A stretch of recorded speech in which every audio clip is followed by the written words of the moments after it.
বেশ অনেকদিন পর আজকে সকালের নাস্তা তৈরি করলাম। আর সকালের নাস্তায় ছিল সবার পছন্দের পরোটা, খাসির মাংস আর সাথে ডিম ভাজি। সো হ্যালো এভরিওয়ান, আসসালামু আলাইকুম। কেমন আছেন সবাই? আশা করি সবাই ভালো আছেন। আমিও আলহামদুলিল্লাহ ভালো আছি।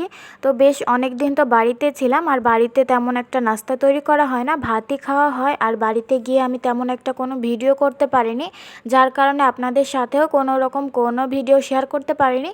তো যাই হোক, এখন থেকে ইনশাল্লাহ সব রকম ভিডিও শেয়ার করতে পারবো। তো বাড়িতে এসে আমি আজকে সকালের নাস্তায় তৈরি করেছিলাম পরোটা, আর সাথে আম্মু খাসির মাংস আর খিচুড়িও রান্না করেছিল।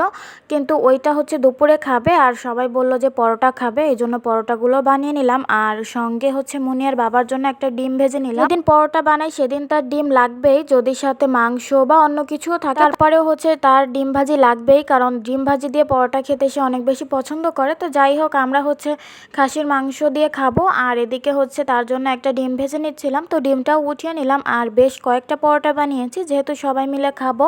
আর দুপুরের জন্য আম্মু রান্না করেছিল এই তো খাসির মাংস আর খিচুড়ি।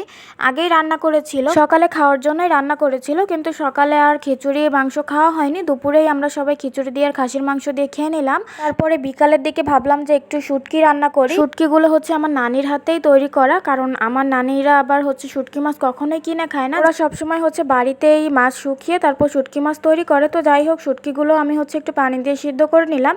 আর এই শুটকিগুলো খেতে না অনেক বেশি মজা হয়, বাজারের কেনা শুটকির থেকে এই শুটকির স্বাদ অনেক বেশি। তো যাই হোক, এদিকে মুনিয়ার জন্য আমি একটু নুডলস রান্না করে নিচ্ছিলাম।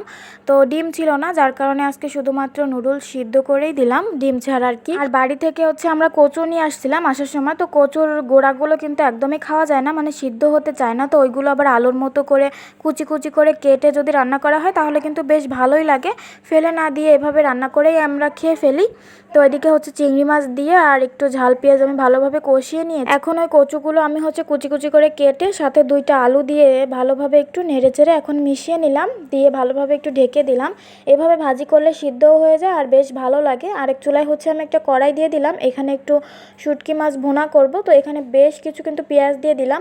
আর পেঁয়াজ দিয়ে শুটকি মাছ রান্না করলে আমার কাছে বেশি ভালো লাগে তরকারির থেকে। তো এখানে পেঁয়াজ দিয়ে পরিমাণ মতো একটু আদা রসুন বাটা, একটু শুকনা মরিচের বাটা আর কি, তারপরে একটু কাঁচামরিচ, সব কিছু আমি সুন্দর করে দিয়ে ভালোভাবে পেঁয়াজের সঙ্গে মশলাগুলো কষিয়ে নিলাম। তারপরে এই তো সিদ্ধ করে রাখা শুটকিগুলো দিয়ে দিলাম। তো শুটকিগুলো দিয়ে ভালোভাবে কিন্তু আমি কষিয়ে নিব। আর দেখেন কালারটা কিন্তু মাশাআল্লাহ অনেক বেশি সুন্দর আসছে, আর খেতেও কিন্তু খুবই মজা হয়েছিল। তো কচু ভাজিও হয়ে গেছে, এখানে আমি আর একটু নাড়াচাড়া দিয়ে এখন একটু ভাজা জিরার গুঁড়া ছড়িয়ে দিব। তো এই ছিল আজকে রাতের রান্না বান্না। মাংস খেতে খেতে একদমই আর মাংস খেতে ইচ্ছা করতেছে না। তো আজকে রাতের জন্য এই তো সিম্পল খাবার রান্না করলাম।